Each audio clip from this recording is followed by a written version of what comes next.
ప్రయాణం మొదలైంది. కానీ గమ్యం చేరలేదు. బస్సులో మంటలు. బయటపడే లోపే అంతం.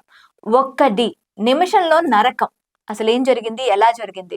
బెంగుళూరులో 25 డిసెంబర్ బుధవారం జరిగిన ఇన్సిడెంట్ అందరినీ ఒక్కసారిగా మళ్ళీ రోడ్ యాక్సిడెంట్స్ వైపు చూసేలా చేసింది. ఈ వీడియోని చివరి వరకు చూడండి. అసలు ఏం జరిగింది, ఎలా జరిగింది అనేది తెలుస్తుంది.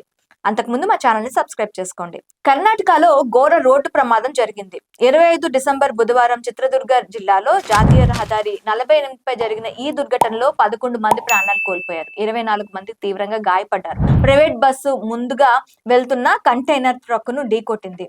ఢీకొట్టిన వెంటనే బస్సులో ఒక్కసారిగా మంటలు చెలరేగి క్షణాల్లోనే అగ్నికలలు చిక్కుకుంది.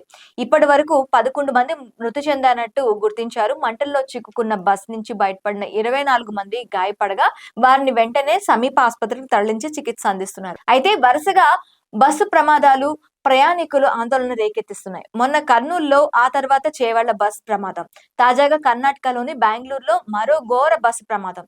ఈ ప్రమాదాలు అసలు ఎవరి నిర్లక్ష్యం వల్ల జరుగుతున్నాయి? ప్రభుత్వ వైఫల్యమా, డ్రైవర్ నిర్లక్ష్యమా, అధికారుల అలసత్వమా? మీరు ఏమనుకుంటున్నారో కింద కామెంట్ సెక్షన్ లో కామెంట్ చేయండి.